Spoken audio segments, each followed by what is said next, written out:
kwari ubuntu butovugwa yuko Imana iharira kandi umunyabyaha nkanje nkagirirwa imbabazi. Ndaje Yesu kuri we uko ndi kose unyakire. Ndaje Yesu kuri wewe mukiza unyakire.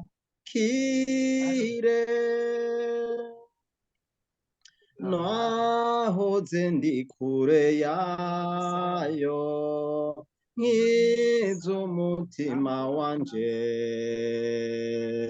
ariko uwayo mutima nkama ndawubabaza. Ndaje Yesu kuri wewe uko ndi kose unyakire. Ndaje Yesu kuri we mukiza unyakire.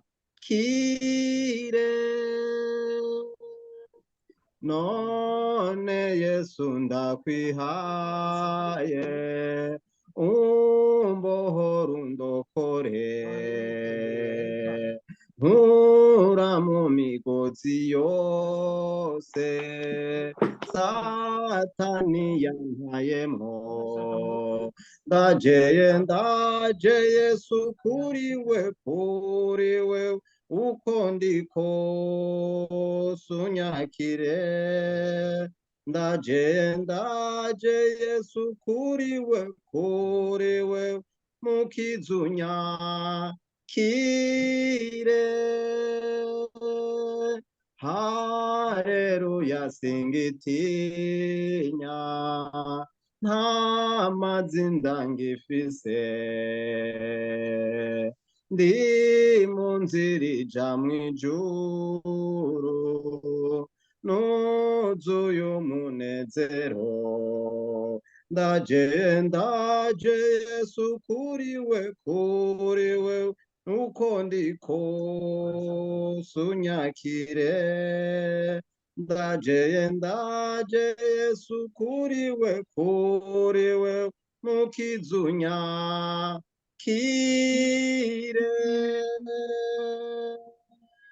Yesu abahezagire. Amen, amen, amen, amen. Urakoze, Yesu aguhezagire. Karibu abashasha, Atanaze, ndabona wahashitse. Karibu Alain.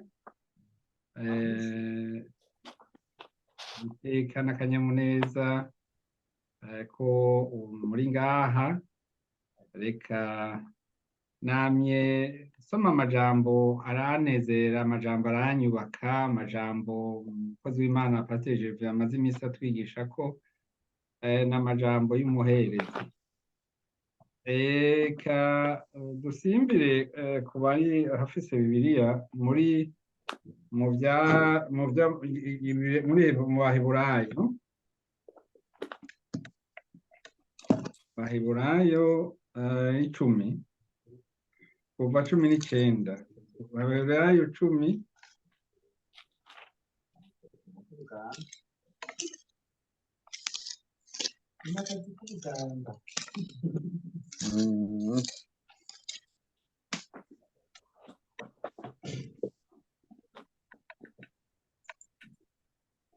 Baheburayo 19 kuri 10:19 avuga ngo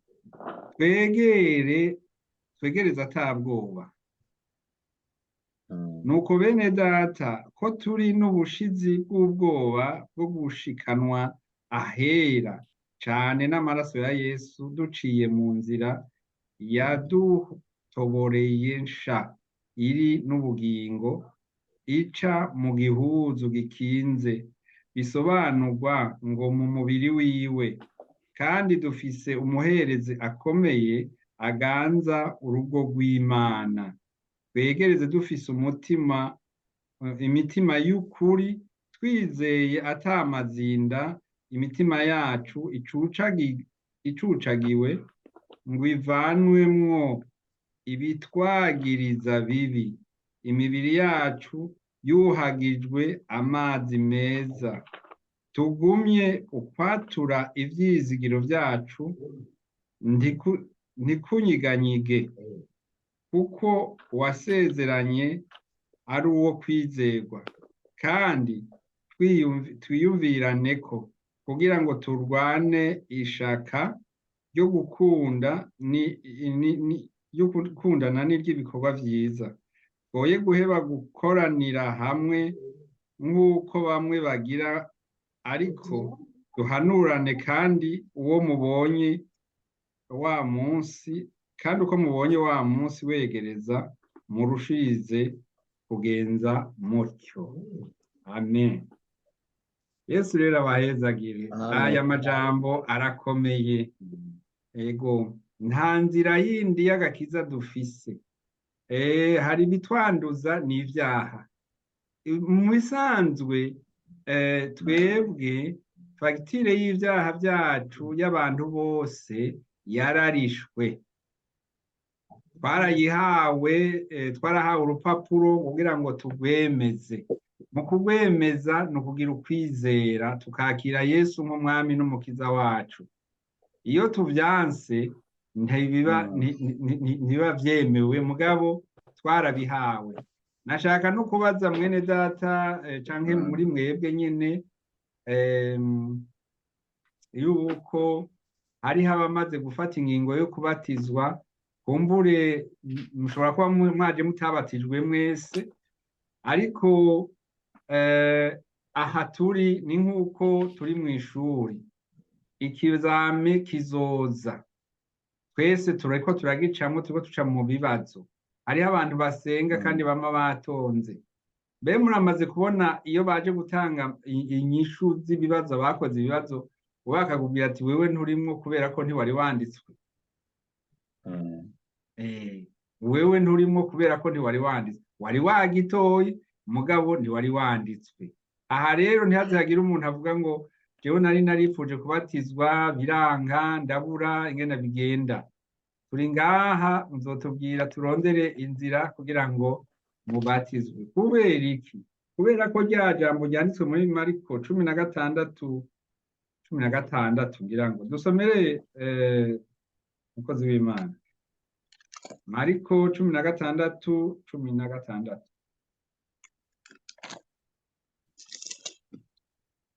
Mariko 16:16. Uwizera akabatizwa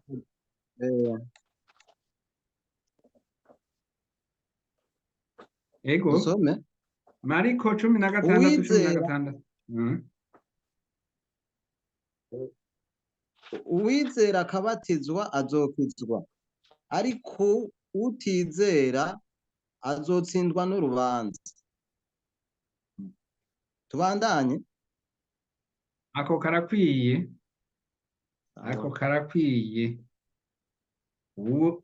Wizere ubatizwe, kuko hariho abizera bakavuga ati oya nari narabatijwe, oya. Hariho ibintu vyama bigora kugira ngo abantu bafate ingingo yo kubatizwa, n'iyindi ntambara. Rero awoye iri jambo turarisomye, ushobora gukoresha ubundi bwenge ukagira ivyiyumviro birebire. Ndakunda ijambo ry'Imana, kuko aho uba ugeze kuri nivo yawe niko Imana iri gutuma uryumva. Mbere y'iyo uzi byinshi ugira n'ibibazo, kuko utangura kugira ibintu nk'ama equation no kutumbereza ibi na biriya, ibi bivuga ibi, ugasanga uriko urajujuta.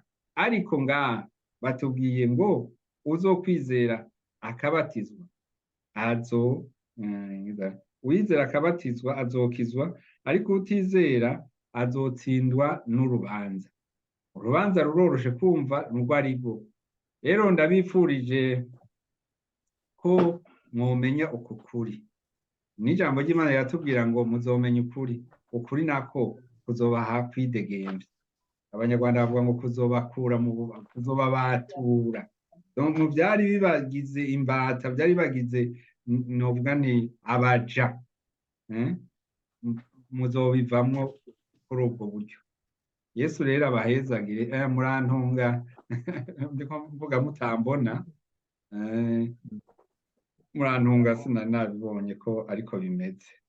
Hanyuma ikindi twabwiwe nuko atayindi nzira iriho twahawe yo kugira ngo dukirizwemwo atari muri Yesu Kristo. Reka dusome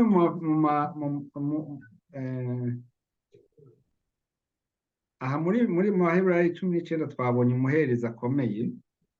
Hanyuma reka dusome mu Banyefeso 1:7.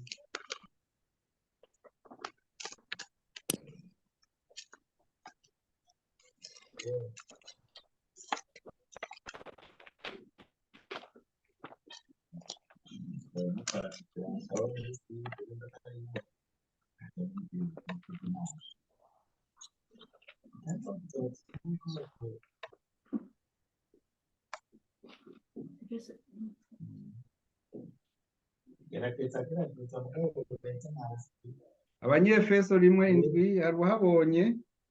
Yego, dusome mu izina rya Yesu.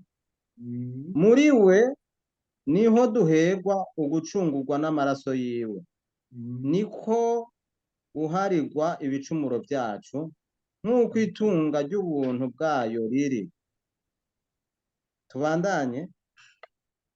Oya, naho nyene subiramwo. Muri we niho duherwa gucungurwa n'amaraso yiwe, niko guharirwa ibicumuro byacu, nk'uko itunga ry'ubuntu bwayo riri. Rego, muri we niho duherwa gucungurwa n'amaraso yiwe. Si ukubera ubwenge, ni kubw'ubuntu bwayo. Amen.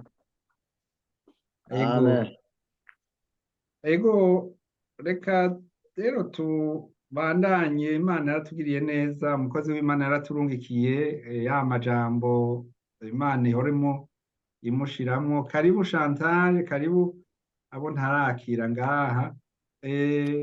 Nimumanika akaboko abashasha kugira ngo twarimbe kakarimbo ko kubakira ngaha bashitse ngaha abacu.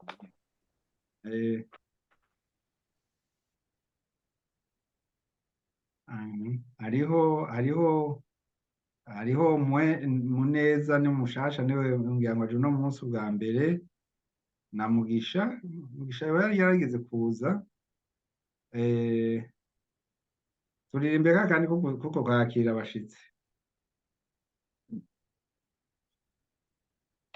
Kaze bashitsi turabakiriye, mu izina rya Yesu muruhuke neza.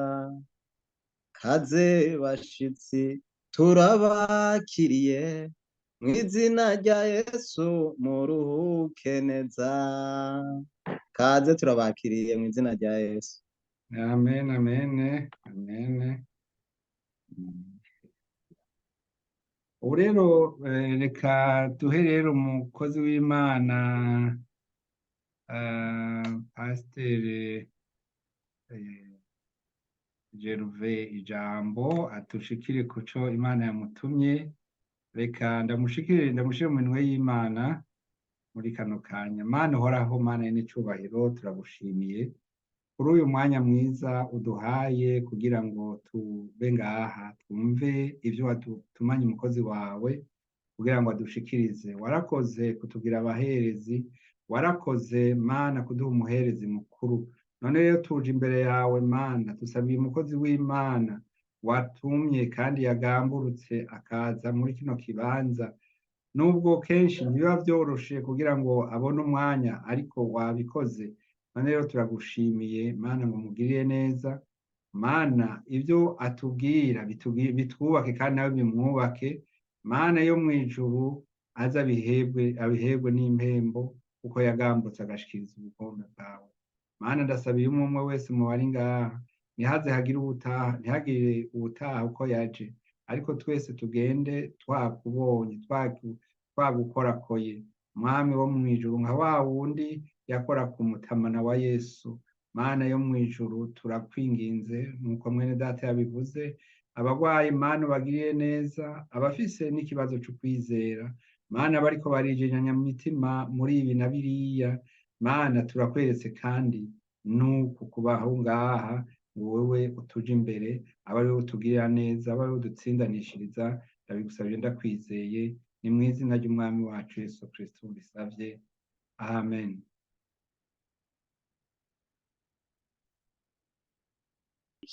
Hari ibigoye byinshi, hari abicanyi, hari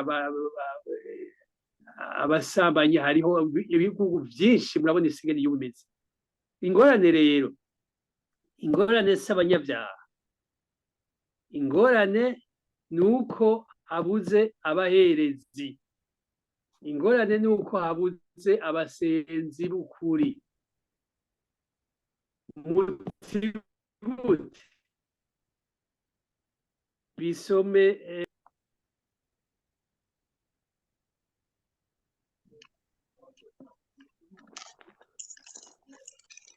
ubu turiko turaba igituma tukimaze ku minsi, igituma umuherezi turiko turavyiga umwanya munini, bifata umwanya munini, ni kubera yuko ivy'Imana nta kujebajeba, ukuba seriye. Uko wemeye kuja mu vy'Imana urinjiramo rwose, ukaja mu vy'Imana ukinjira rwose.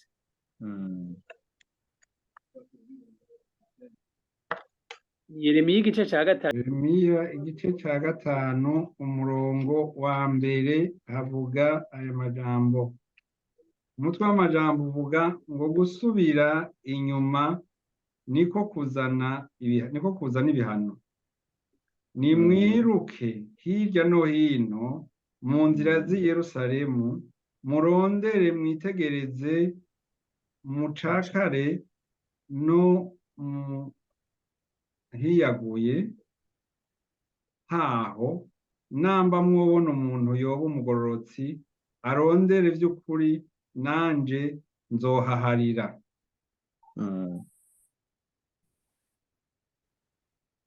Bandanye.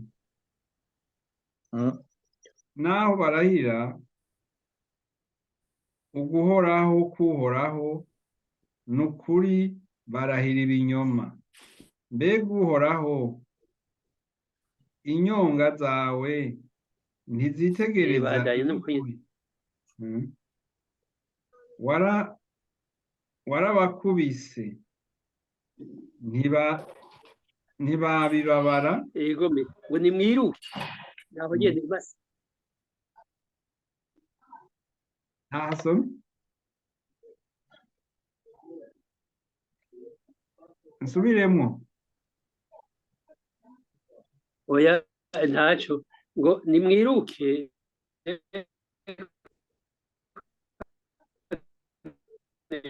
sizira muri hanga, nimwize mucakare no muhiyaguye hoho haho, namba mwobona umuntu yaba umugororotsi arondera ivy'ukuri, nanje nzohaharira.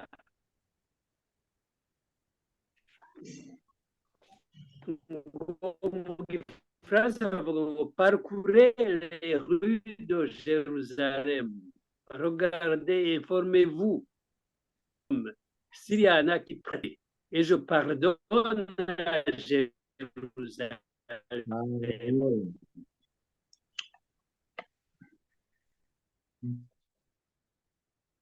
Aho ni ukuvuga Imana yavuze iti rondera hose umugororotsi, umusenzi. Pasteur Gervais, ngira ngo mworondere niho mbonera amahoro, ivyari imisozi ubihindura amataba, nkagubwa neza nkaguhimbaza mukiza.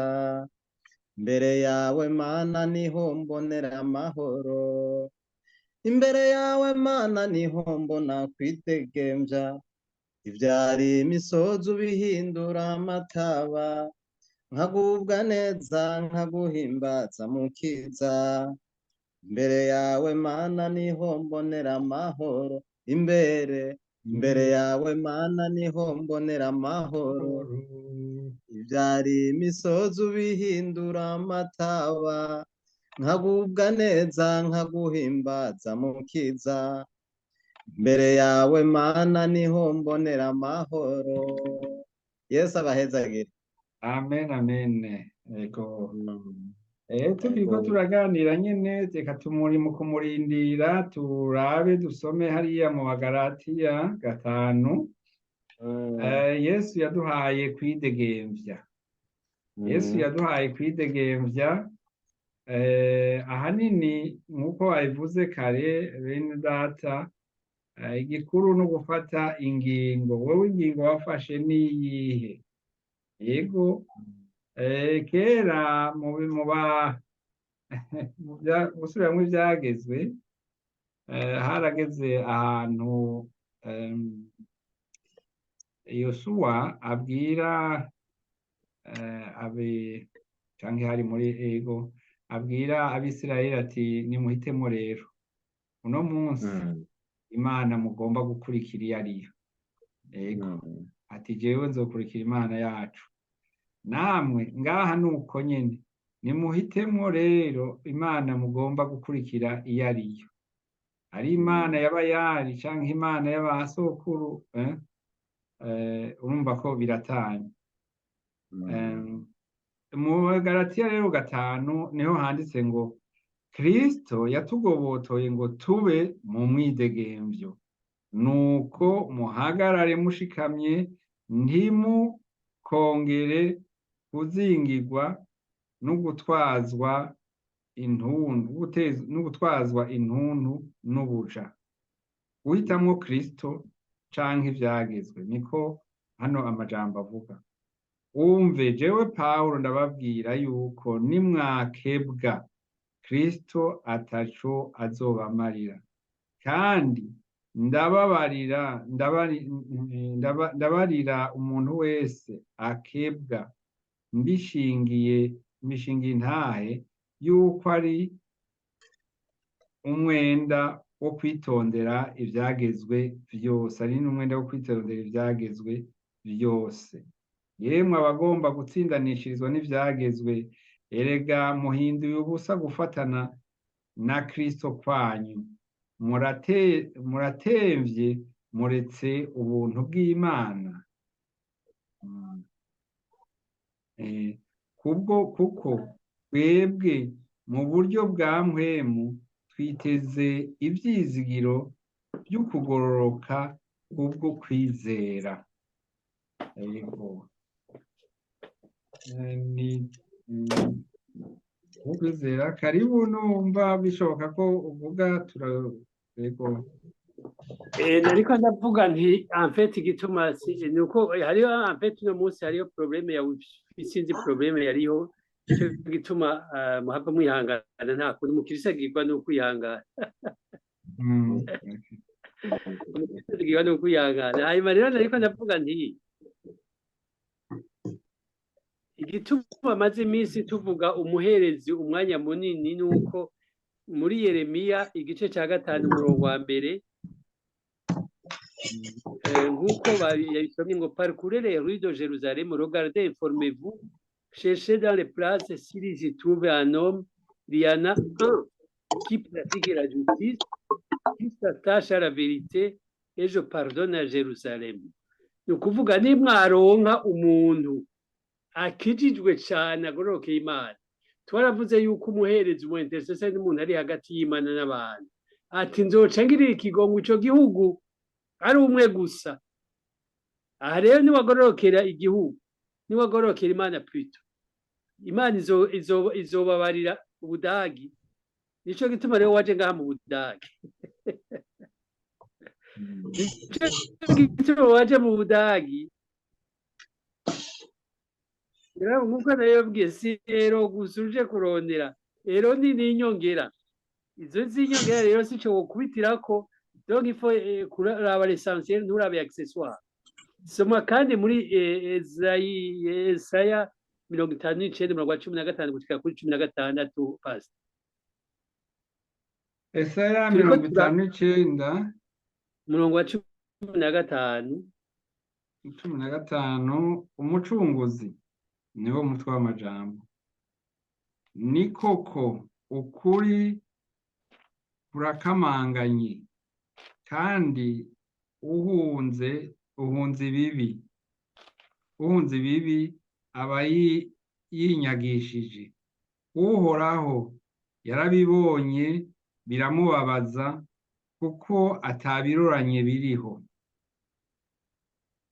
kandi abona yuko ata muntu ariho. Atangaza nuko atawo wo kubahagarikira. Nico catumye ukwiye ukuboko, ariko yizanishirije agakiza, kandi ukugororoka kwiwe niko yishimikije. Yambara ukugororoka nk'icuma gikingira igikiriza. mu Gifaransa naho Imana iguhezagire naho nyine. Mu Gifaransa naho bavuga muri Yesaya sengana uko nyene le Seigneur vivra et fut indigné qu'il n'y ait pas de justice. Il s'étonna qu'il n'y ait personne pour intervenir. Yarabuze umuntu y'intervenir. Donc rero turiko twitegura gituma tumaze imisi tuvuga ivyo muherezi umwanya munini muriko mwitegura ko intervenir gutabaza. Hariho abagwaye, hariho ababorewe, hariho inshuti dufise zanse gukizwa, tuzisengere zikizwe. Habe ve spirituel muri bihugu by'Iburaya byumye, abantu bose bakizwe, ibintu byose bitugoye tubisengere, kuko Imana yaraduhaye ubushobozi bwo gusenda impwemu mbi, bwo guhanyura scorpion. Ivyo rero turiko turitegura. Yarakubwiye ko turiko tugira formation de formateur muriko kugira mushobore kwigisha abandi, kugira aho muzotangura gukora musengera abantu ibitangaza biboneke, abantu bakizwe, abantu babohoke, abantu basenge, mumenye gusenga mukuri. Abatarabatizwa babatizwe, abatarihana bihane, hanyuma dukorera Imana koko. Turi muri training, nico turiko turakora. Nico gituma nariko ndababwira tumaze umwanya munini kumuherezi, kandi n'ubu turacariko tuvyitane tubimara ku mwanya. Ubu rero nari ndababwiye mu kanya gaheze, turiko tuno munsi tuvuga ivyerekeye ibanga n'ibango. Ibango ni iki? N'ibanga. Ibanga urabizi, kuko umuntu w'ibanga ni umuntu w'umutima, umuntu azi ico arondera, comportement, ico ingene ategerezwa kwigenza muco uri kurakora n'umuntu w'ibanga. Ibango naco ni iki? Ibango ni minere, ibango ni igikorwa. Rero niko ndababwira igikorwa c'umuherezi n'imigenzo y'umuherezi muti bimeze gute. Dusomere kandi muri Yakobo gice ca 5 umurongo wa 16. Kugira ngo mukire indwara, ugusaba k'umugororotsi kugira ikimazi kuri vyinshi mu gikorwa cako. Ego, mwaturiranire ivyaha vyanyu, musengeranire kugira ngo mukire indwara. Ugusaba k'umugororotsi kugira ikimazi kuri vyinshi mu gikorwa cako. Kwaturiranira ivyaha vyacu ni ukwitwararikana. Kwaturiranira ivyaha vyacu ni urukundo, ni ukubabariranira. Hanyuma kuko handitse ijambo rya mbere, c'est très important. Mwaturanire ivyaha vyanyu, musengeranire kugira ngo mukire ingwara. Murafise abakozi b'Imana, Imana yarabahezagiye. Mwashobora kuba telefona mukaturiranira ivyaha vyanyu, tugasengeranira, hanyuma mugakira ingwara. Ufise ingwara ukabanza kwatura ingwara, kuko amfite igikorwa c'Imana si ubupfumu. Imana ifise intumbero y'uko ukira, ubanza gukira. Ijambo ry'Imana rivuga ngo mwaturiranira ivyaha vyanyu. Hanyuma mweje kwaturiranira ivyaha vyanyu, igikurikira ni iki? Muca musengeranira. Igikurikira ni iki? Muca mukira ingwara.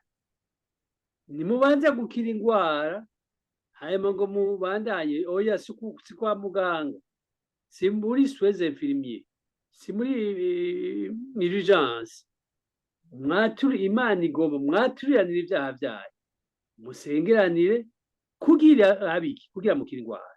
Kubera iki? Kubera ngo gusaba k'umugororotsi kugira ikimaze kuri byinshi ku gikorwa cyawe. Intumbero rero dufise ni ukugira ngo umugororotsi dutegure umugororotsi. Twaraje mu bihugu by'iburaya, ibihugu by'iburaya biragoye, mbere twarabonye ntitube nka mu bihugu bya Egiputa kandi tube nk'abikanani, tuba abagororotsi, tuba abana b'Imana.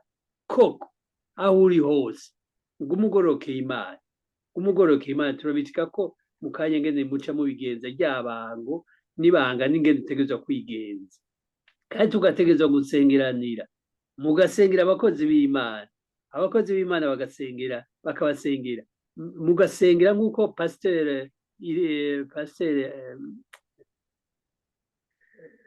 Pasteur Theophile yasenze kare, mugasengera igikorwa c'Imana. Iki gikorwa c'Imana Satani arababara, Satani aragishavuriye, ntiyabishaka yuko ibi bihugu yagomba ibizimanganye, ariko turiko turasenga kugira habe réveil spirituel muri bino bihugu by'iburaya, kuko Imana yavuze ngo dukwire isi yose.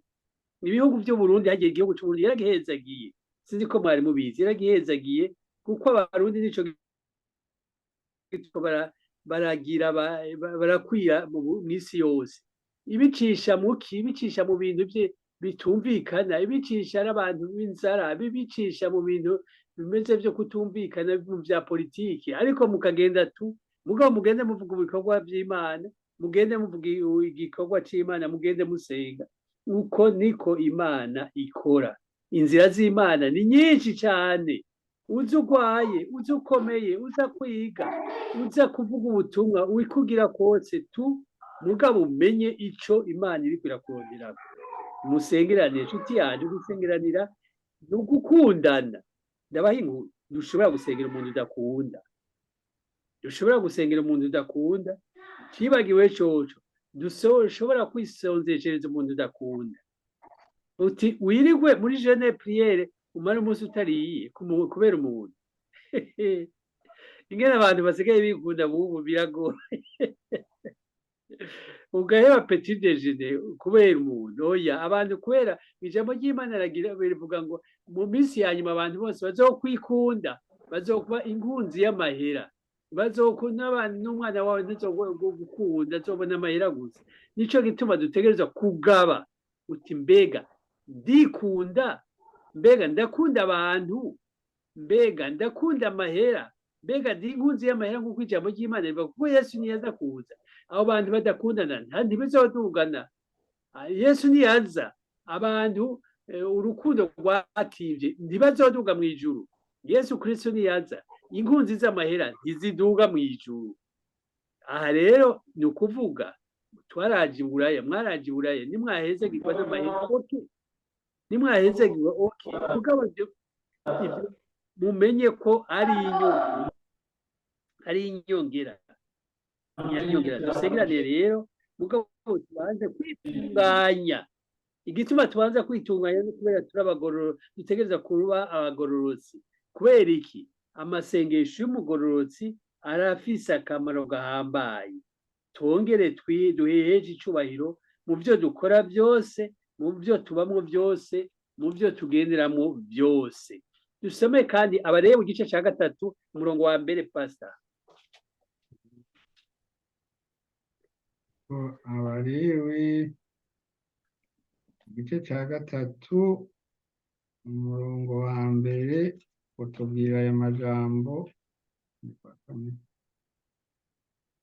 Avuga ngo kandi ishikanwa ry'umuntu niryaba ari kimazi c'ishimwe akuye mu busho, ari masa canke inyana, azagitange kitagira agasembwa imbere yanje.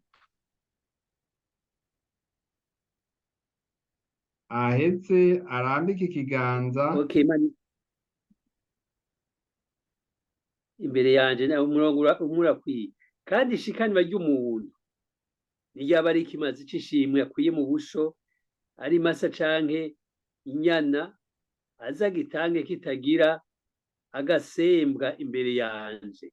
ibimazi by'ishimwe biri mu buryo bwinshi, biri mu buryo bubiri. Ikimazi c'ishimwe mu buryo buboneka n'ic'amashimwe mu gushimira Imana, mu byo yagukoreye n'ubundi buryo bwo gushimira Imana, mu buryo bwo gusenga cyangwa mu buryo bwo gukorera Imana, mu buryo butandukanye.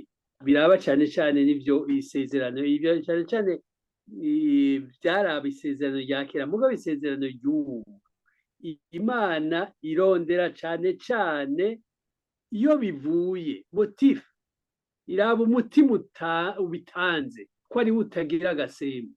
Imana ntikeneye cyane cyane amafaranga menshi, ntikeneye imodoka nyinshi, ntikeneye amazu menshi, kuko irabifise. Ubifise okay, nibizeye, mugabo iraba naho wotanga igisagara cyose, mugabo ntigire tiyomaye byinshi. Iraba uwo mutima wa, kuko urashobora gutanga ibintu kubera orgueil, kubera kugira ngo weswe mwambonye cyo ndico, mwambonye amahera ntanga ngena ngana. Ico gituma Imana, ijambo ry'Imana rivuga ngo utico utangisha ku buryo kwibavu ndigubimera, kuko irabonesha bako mwabonye ico nta icondi, mwabonye ko natanze amazu yose, mwabonye ko natanze ishengero yose, mugabo bimaze kubona ko mu mutima wawe atagasembwa kariho, niho amashimwe yawe aca yemegwa. Ico gituma nshuti yanje turiko muri training kugira ngo dukorere Imana muri bino bihugu yakuzanyemo, aho uzogendera hose umenye uti je narakoreye Imana, ndiko ndakorera Imana mu gihugu c'Ubudaga, uzoyaronka nta probleme, ibyo ushaka uzobironka, mugabo umenye ko ari accessoire, umenye ko ari ibintu ari inyongera. Dusome kandi aho uri hose, abyo uzokora byose, ibyo uzogenderamo byose, aho uzoba, aho uzokora, ibyo uzokwigisha, uzokwigamo byose, ugerageze ube inyankamugayo, ube inyankamugayo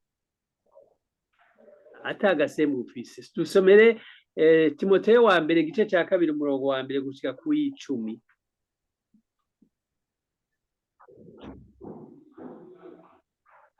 Timoteyo wa mbere igice cya mbere, Timoteyo wa mbere igice cya 2 kuva ku murongo wa mbere gushika ku 10. Uko abantu bakwiye gusenga, irya mbere y'ibindi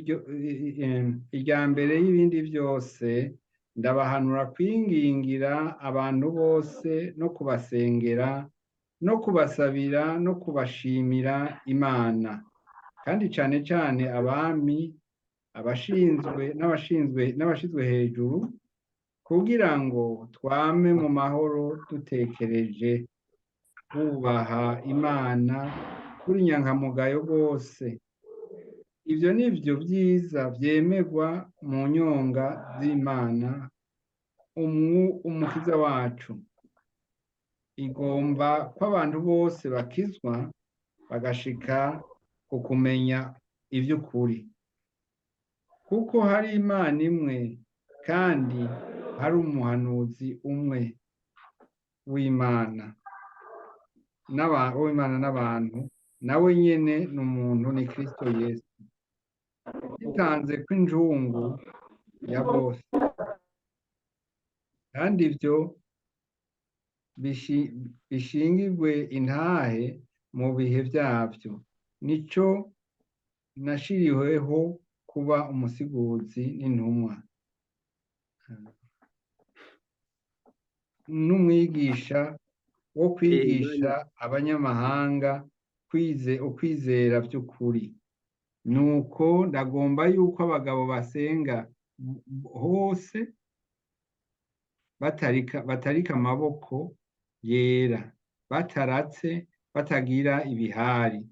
Kandi n'abagore nyene ndagomba ko bambara imyambaro biberanye, bagendane isoni, badahugumba, kandi badashazisha gutsiba imishatsi canke izahabu canke imaragarita canke impuzu z'agaciro, canke impuzu z'agaciro kinini, ariko bashadisha ibikorwa by'ingeso nziza nk'uko bikwiye abagore bavuga yuko bubaha Imana. Umugore yiga atekereje agamburuka rwose, ariko sinkundira umugore ko yigisha canke kwaganza umugabo ariko atekereza. ugeze ku murongo wa kangahe? Ngeze ku murongo wa cumi na wa kane. 10 naharenze ngeze kuri 12. geza ngaho. Yesu ashimwe. Aho ni Pawulo yariko arabwira ahanura Timoteyo, yari umukozi w'Imana, amubwira ngene bategerezwa kwikomporta, nababwiye ibanga n'ingene igikorwa c'Imana gitegerezwa gukora. Intumbero nuko bategereza kutagira agasembwa. Aho murazi yuko umuntu agizwe n'ibice bitatu. Agizwe na esprit, agizwe na âme, agizwe na corps. Corps murayizi n'umubiri uko tumeze, umubiri wawe uri. Âme naho ni ama emotion, ama sentiment, ingene ubwenge, ingene wiyumvira, ishavu, inzigo, urwango, umunezero, ibigumbagumba, ivyo nivyo âme. Esprit naho ni ijambo ry'Imana, ngene igikorwa c'Imana uri kuragikora. Alors, muri ivyo bintu bitatu nivyo bigize umuntu, nivyo bikugize. Alors, ku vyerekeye esprit, umutima, kuri iryo jambo Pasteur Gervais yaje kubasomera, umurongo wa mbere yavuze ko aduhanura na twebwe turimwo iryo jambo. Ubu natwe biraturaba ko tugiye gusengera abantu bose, cyane abatwara, ari bo bami, ari bo baperezida, abatwara igihugu, abatwara igihugu cy'u Burundi, tutegereza kubasengera. Aho ni au point de vue spirituel, mu buryo bw'impemu, kuko natwe biratugirira ingaruka nziza, kuko ijambo ry'Imana rivuze ngo niyo tuba mu mahoro kandi dutuje kandi dutekereje. Utegerezwa gusengera abarongozi b'igihugu cy'Ubudage, kuko ijambo ry'Imana rivuga ngo nicaba amahoro namwe muzoba amahoro. Mutegerezwa gusengera igihugu cy'u Burundi. Uburundi uri mu Burundi utegerezwa gusengera abatwara igihugu cy'u Burundi. Ntutegerezwa kubanga, Imana niyo yabashizeho. Basengere, ubakunde, ubingingira Imana, Imana ibaproteje. Niho bagiye wasize mu Burundi bazoba amahoro. Niko ijambo ry'Imana rivuga. Ibyo bakora byose, ibyo bakora ukabona bakoze nabi, ntivyavuye kuri bo, vyavuye kuri wewe. Vyavuye kuri jewe, vyavuye ku Barundi bitwa ko bakijijwe badakijijwe. Simigambwe s'abandi, s'abaminisitiri, s'abakoya. Aho niho Abarundi bihe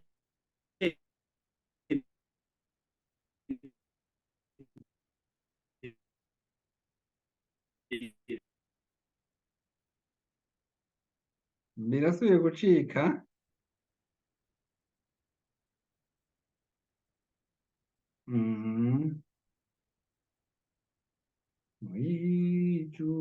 Ijana na 20. si ingorane y'abategetsi, ni ingorane ya twebwe twitwa ko dukijijwe.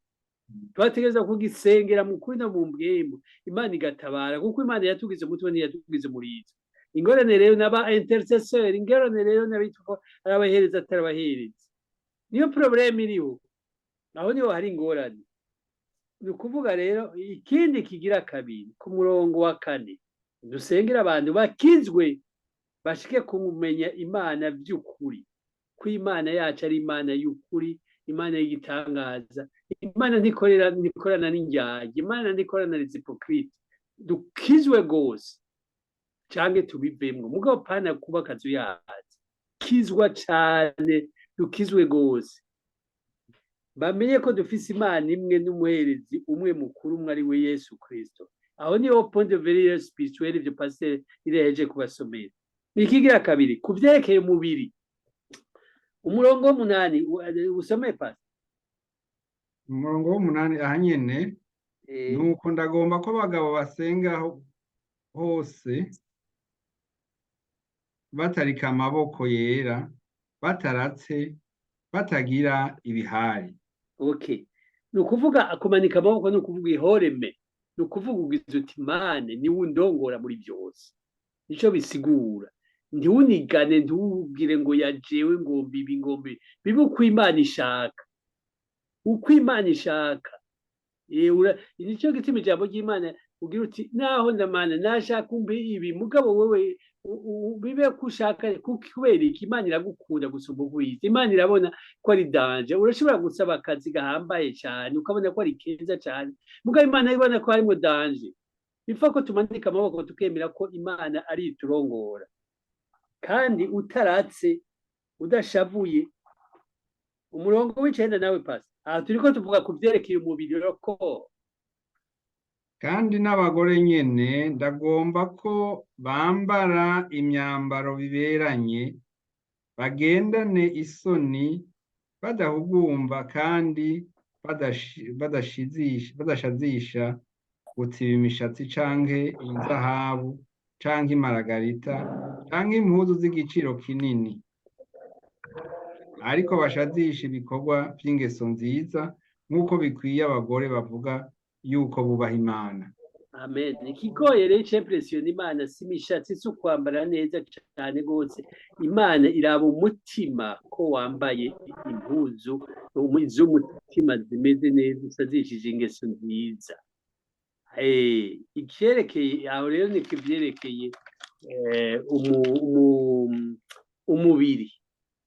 Uvyerekeye umushaha navyo ari amen.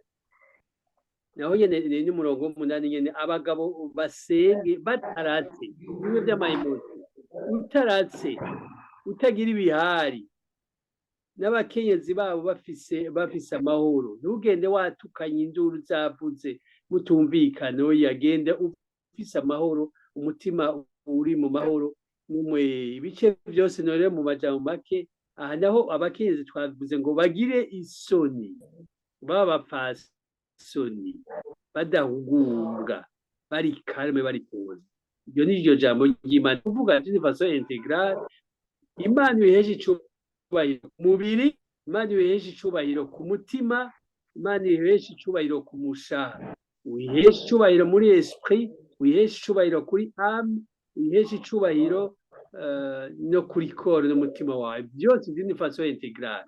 Mu majambo make, gukizwa d'une façon intégrale muri vyose na hose, uko uvuga uko ugenda. Aho rero niho uzobura umuherezi, niho uzokorera Imana, niho Imana izokumva amasengesho yawe, niho izokumva uti ndafise umukozi w'Imana hano mu Budagi ariko aramfasha, ariko arakora igikorwa cane. Niho uzohezagirwa, niho uzokorera igikorwa c'Imana, niho izokumva. Imana iguhezagire. Mana data wa twese uri mw'ijuru, uri Imana ihambaye, uri Imana ishobora byose. Ndagushimiye iri jambo washikirije, wandungikanye, ndarishikirije. Mana nzima, kubiba ni jewe wanshoboje, ariko kumeza ni wewe. Abaryumvise ubafashe, ntirice mu gutwi ngo risherekere mu kundi, ariko rigume muri bo. Barikorere Mana nzima, barikoreshe mu buzima bwabo, barikoreshe baryigisha abandi, ribafashe mu buzima bwabo, rize rifashe imiryango yabo, rize rifandi bose. Mana nzima, muri kino gihugu wabazanyemo, ubahe umugisha, ubahezagire. Ndasengeye umuntu wese yobagwaye, uramuzi, ndamenaguye imigabo n'imigambi ya Satani, amaplan satanike, amaplan diabolike mu izina rya Yesu Kristo. Imitwaro yo mwibanga yose, Mana nzima, ndayikweretse umuntu uwo ari we wese, ubafashe, ubarinde, ubazigame. N'imiryango basize mu Burundi uyihezagire, uyikomeze, ubaho umugisha, ubaho amahoro, ubaho umunezero, ubaho agakiza cane cane. Mana nzima, ako gakiza niho kazotuma byose biboneka, kuko ibitaboneka ibyo bitwara ibiboneka, byose bigume bigenda neza mu izina rya Yesu Kristo. Amina. Imana ibahezagire. Amen, amen. Murakoze, Yesu abahezagire. Ndanezewe nuko n'aya majambo ibintu twembe twama tuza tukabona ngaha, yavuze ibintu byo kwambara. Mushitse ngaha mwaje mwambaye neza mwikwije, mutiyamara nabonye hariya hanze hariho abambara izicikaguritse, utabaguye aha yamara nabonye abazinze imishatsi gutya na gutya yewe iyo duhuye sindagucira urubanza mugabo ndibaza murabanze kubona hariya mu gihugu iwacu hariho abantu usanga bambaye ama-t-shirt yanditseko ngo I am a dog ndi akabwa canke yanditseko n'ibindi bintu bimeze wowe wumva ururimi utangara no kuvyumva biriya bintu birafise ababitanguye ujya yashize ngaha akantu ngaha arazi igituma yashize kajya kuma harya wewe rero iyo ugashizemwo uba uriko urakora ivyo wewe kumbure yasezeranye uba ubaye umujama wiwe n'inkomezi basezeranye urazakira hanyuma ukesanga uri mu bintu utari utegerejwe kujamwo mboneyeho n'akajya ko gushimira abantu b'Immension Grad muri rusange nasanze bifashe neza nasanze bafise ukuntu bifashe neza muri ubwo rwego nta jisho bubacishamo Yesu abahezagire ndagashizemo kuko karakenewe mubimenye nta kintu kiriho cawe hari abantu ubona bafise impeta zingahe canke iki birafise ico bisigura ibyo byose birafise ico bisigura Yesu abahezagire amen reka rero nk'uko navuze kare navuze yuko tuzovugana kugira ngo turabe ibindi myanya twora turasengerako tugahora tugasenga tugasangira amasengesho ndabona ko hari abiteguriye kuja no muri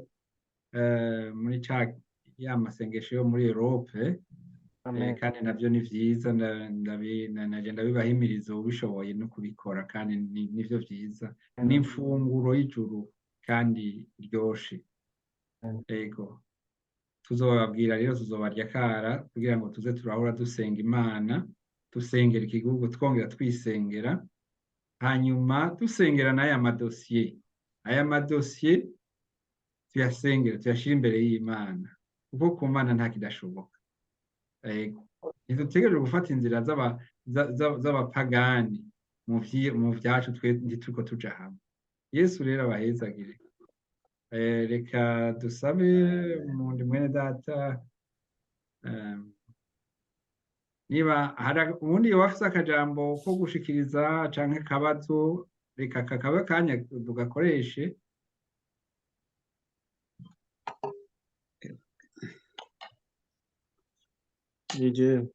canke ufise intahe canke ari mashimwe kuko umwanya uriho nabigene nyarya intuze ya Europa atangura saa 10 pasi ego abafise intahe canke abafise icimbiro canke abafise ikibazo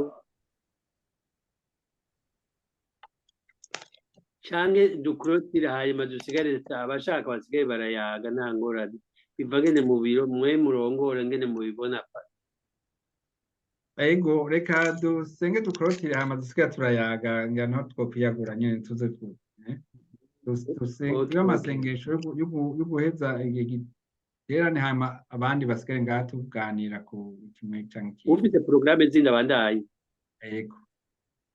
ego karibu mbega dubwire nde Alain urashobora kudufasha gusenga hano kugira ngo ugari igikorwa cuno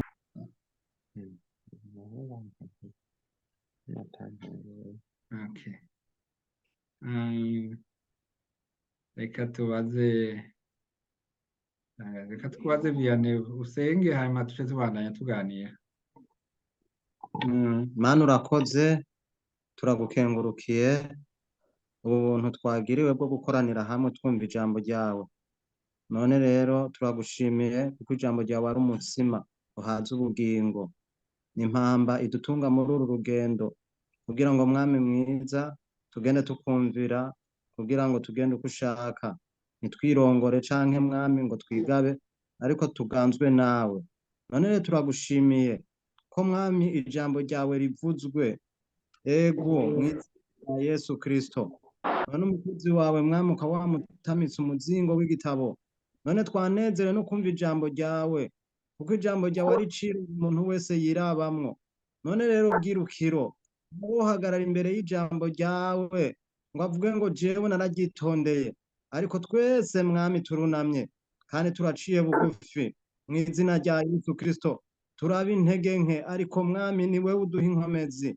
None uratuhezagira, uduharire intege nke zacu twagendeyemwo, ariko mwami mu izina rya Yesu Kristo udukangure kandi utuvyure mu ijambo ryawe, kandi iri jambo twumvise bwirukiro ngo dusenge, ego mu izina rya Yesu Kristo.